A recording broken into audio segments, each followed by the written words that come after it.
मला त्यांनी येऊन सगळ्या गोष्टी सांगितल्या आता इथे.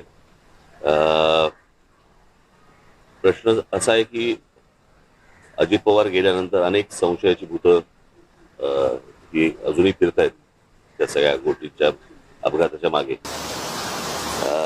मध्यंतरी मी कोणाशी तरी बोललो होतो की अपघात हा धोक्याने झाला का धोक्याने झाला हे अजूनपर्यंत महाराष्ट्राला समजत नाहीये. आणि अशा सगळ्या परिस्थितीमध्ये त्यांनी मला येऊन सगळ्या त्या टेक्निकल गोष्टी सांगितल्या ज्या त्यांनी पत्रकार परिषदेमध्ये पण सांगितल्या होत्या. मला त्या सगळ्या त्यांच्या बोलण्यातनं मला फक्त एकच गोष्ट जाणवली आणि ती म्हणजे त्यांनी 3 ठिकाणी FIR करण्याचा प्रयत्न केला आणि 3 ठिकाणी FIR करण्याचा प्रयत्न केल्यानंतर 3ही ठिकाणी सरकारकडनं FIR घेतले गेले नाहीत. म्हणजे त्या पोलीस स्टेशनला सांगितलं गेलं की ते FIR घ्यायची नाही.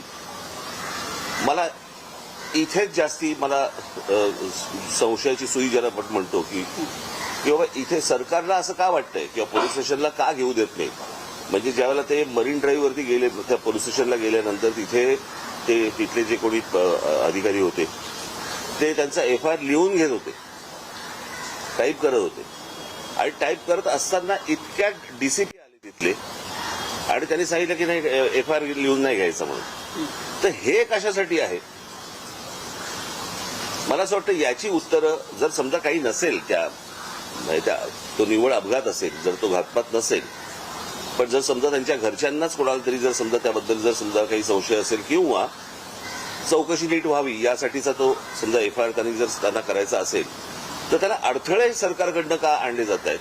आज सुनेत्राबाई तिकडे बसलेले आहेत, उपमुख्यमंत्री म्हणून बसलेले आहेत. मला असं वाटतं त्यांनी पण या गोष्टींचा विचार केला पाहिजे कारण त्यांचेच ते पती होते आणि त्यांच्याच पतीच्या अपघाताबद्दलचा हा FIR आहे आणि सरकारकडनं असा दबाव येतोय की तुम्ही FIR घेऊ नका. मला यातलं काही राजकारण मला काही माहिती नाही की नक्की काय चालू आहे ते, पण FIR करताना ज्या वेळेला अडथळे आणले जातात म्हणजे ज्या राज्यामध्ये सांगितलं गेलं की तुम्ही कोणीही FIR नोंदवू शकता आणि नोंदवू शकता म्हटल्यानंतर जर समजा FIR नोंदवायला गेलेल्या माणसाला जर तुम्ही अडथळे आणत असाल तर काही काळबेरं आहे का याच्या मागे असा संशय निर्माण होतोच ना. आणि मला असं वाटतं हे सरकारच संशय निर्माण करते. जर समजा त्यांना काही त्यांचं म्हणणं मांडायचं असेल, त्यांना जर FIR नोंदवायचं असेल आणि चौकशी त्या पद्धतीने व्हावी अशी जर त्यांची अपेक्षा असेल तर यात गैर काय.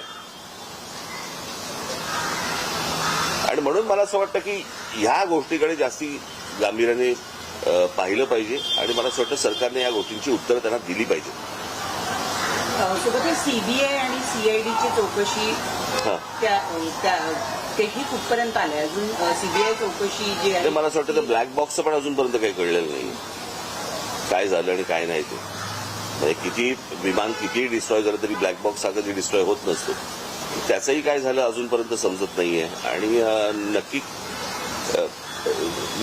सरकार मला असं वाटतं की हे संशयाची भूतं नाचवते या सगळ्या गोष्टींच्या मागे. आता याचं काय त्यांना त्याच्यातलं काय राजकारण आहे मला काही माहिती नाही. माझा सोपा फक्त एकच गोष्ट होती की FIR नोंदवून का नाही घेतलं जात आणि तो नोंदवून नये याच्यासाठी सरकार का प्रयत्न करतं याची फक्त उत्तर सरकारने द्यावी. रोहित पवार वारंवार असं म्हणतात की ही जी तक्रार आहे त्यांना ती DGCA आणि त्याचबरोबर माझं तेच म्हणणं आहे तो टेक्निकल पार्ट सोडून द्या तुम्ही. एकदा FIR नोंदवला गेल्यानंतर त्याच्यामध्ये ज्या प्रकारच्या गोष्टी ते सांगितल्या जातील त्याप्रमाणे चौकशी व्हावी. सोपं आहे. अहवाल सुद्धा प्रतीक्षेत आहे कारण 1 महिन्याच्या आत आम्ही अहवाल देऊ असं सांगितलं गेलं होतं अपघातानंतर. त्या सगळ्या गोष्टी बाजूला सोडा सरकारच्या.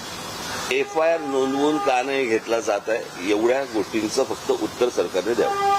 3 ठिकाणी प्रयत्न करून पण जर समजा नोंदवून घेतले जात नसतील आणि पोलीस स्टेशनवरती जर समजा तुम्ही दबाव टाकत असाल की नोंदवून घ्यायचा नाही म्हणून तर हे कशासाठी आहे ते कळलं पाहिजे. मला असं वाटतं महाराष्ट्राला कळलं पाहिजे. रोहित पवार आमदार आहेत आणि अजित पवारांच्या मृत्यू प्रकरणात ते FIR नोंदवू पाहत आहेत. त्यांचा FIR जर नोंदवला जात नसेल तर सर्वसामान्य माणसाचं काय करायचं. आणि हा कुठच्याही राजकारणाच्या पलीकडचा विषय आहे. मला असं वाटतं की आपल्यातली एक व्यक्ती गेलेली आहे आणि इतका दुर्दैवी अपघात हा कोणाचाच अपघात होऊ नये, इतका दुर्दैवी तर होऊच नये.